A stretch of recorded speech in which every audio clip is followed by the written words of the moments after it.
TVK party అధినేత విజయ్ తిరుచి తూర్పు segment నుంచి నామినేషన్ దాఖలు చేశారు.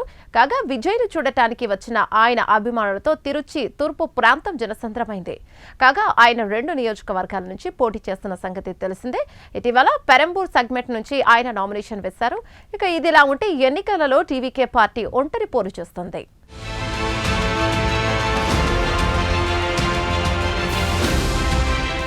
తమిళనాడులో సినీ నటుడు విజయ్ నాయకత్వంలోని టీవీకే పార్టీ హల్చల్ చేస్తోంది. తాజాగా టీవీకే పార్టీ అధినేత విజయ్ తిరుచి తూర్పు నియోజకవర్గం నుంచి నామినేషన్ పత్రాలు దాఖలు చేశారు. అంతకుముందు ఆయన రోడ్ షో కూడా నిర్వహించారు. కాగా విజయ్ను చూడ్డానికి ఆయన అభిమానులు, పార్టీ కార్యకర్తలు భారీ సంఖ్యలో తిరుచి ప్రాంతానికి చేరుకున్నారు. దీంతో తిరుచి నగరం జనసంద్రమైంది. ఈ ఎన్నికల్లో విజయ్ 2 నియోజకవర్గాల నుంచి పోటీ చేస్తున్న సంగతి తెలిసిందే. ఇందులో తిరుచి తూర్పు సెగ్మెంట్ ఒకటి కాగా పెరంబూర్ సెగ్మెంట్ మరోటి.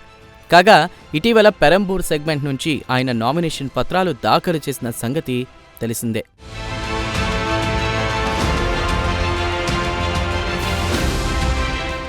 రెండు నియోజకవర్గాల నుంచి విజయ్ పోటీ చేయాలన్న నిర్ణయం తీసుకోవడానికి కారణం లేకపోలేదు. ఈసారి డీఎంకే పార్టీని సవాల్ చేస్తున్న వారిలో విజయ్ ముందు వరుసలో ఉన్నారు. దీంతో విజయ్ను ఓడించడానికి డీఎంకే పార్టీ అధినేత ముఖ్యమంత్రి ఎంకే స్టాలిన్ సర్వశక్తులు ఒడ్డడం సర్వసాధారణం. దీంతో ఒకవేళ ఒక నియోజకవర్గంలో ఓడిన 2వ నియోజకవర్గంలో గెలవడం కోసం విజయ్ ఈ నిర్ణయం తీసుకున్నారని రాజకీయ పరిశీలకులు అంటున్నారు. మొత్తంగా ఎన్నికల్లో విజయం కోసం సేఫ్ జోన్లోకి ఉండడానికే విజయ్ ప్రాధాన్యం ఇచ్చినట్లు సమాచారం. కాగా విజయ్కు అత్యంత సన్నిహితులైన మరికొంతమంది టీవీకే పార్టీ నేతలకు కూడా ఈ జాబితాలో చోటు లభించింది.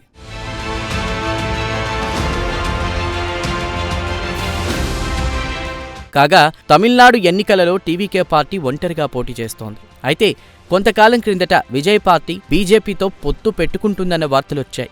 అయితే ఈ వార్తలను విజయ్ తోసిపుచ్చారు. ఒంటరిగా పోటీ చేయడానికే మొగ్గు చూపారు.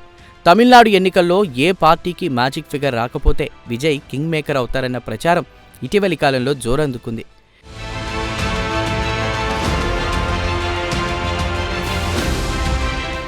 ఇదిలా ఉంటే అన్ని నియోజకవర్గాల్లోనూ టీవీకే పార్టీ అభ్యర్థులు పోటీ చేస్తున్నారు. కాగా టీవీకే పార్టీ అభ్యర్థులను ప్రజలకు రక్షకులుగా విజయ్ అభివర్ణించారు. వారేమీ రాజకీయ దిగ్గజాలు కారు, అయితే ప్రజలకు జవాబుదారీగా ఉండడం వారికి తెలుసని ఆయన వ్యాఖ్యానించారు. ప్రజల పట్ల అలాగే ప్రజల సమస్యల పట్ల తమ అభ్యర్థులకు 100% కమిట్మెంట్ ఉందని విజయ్ వెల్లడించారు. అందుకే వారికి తాను పార్టీ టికెట్లు ఇచ్చానని ఆయన పేర్కొన్నారు.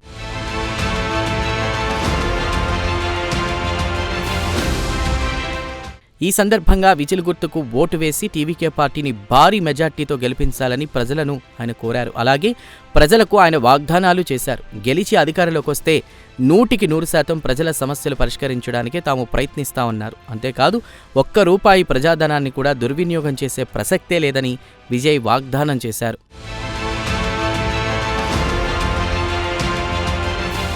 అంతేకాదు అధికారంలోకి వస్తే అవినీతికి కిలోమీటర్ దూరాన ఉంటామని ప్రజలకు ఆయన హామీ ఇచ్చారు. అలాగే పూర్తి పారదర్శక పాలన అందిస్తామన్నారు. ప్రజలకు జవాబుదారీగా ఉంటామన్నారు. ఈ సందర్భంగా గత 5 ఏళ్ల కాలంలో తమిళనాడులో మహిళలకు భద్రత లేకుండా పోయిందన్నారు. ఈ నేపథ్యంలో తమ సర్కార్ మహిళలకు పూర్తి రక్షణ కల్పిస్తుందన్నారు. అలాగే మాదక ద్రవ్యాలపై ఉక్కు పాదం మోపుతామన్నారు. తమిళనాడును డ్రగ్స్ రహిత రాష్ట్రంగా తీర్చిదిద్దుతామని టీవీకే పార్టీ అధినేత విజయ్ హామీ ఇచ్చారు. మొత్తం మీద తమిళనాడు ప్రజలు మార్పు కోరుతున్న సంకేతాలు అందుతున్నాయి.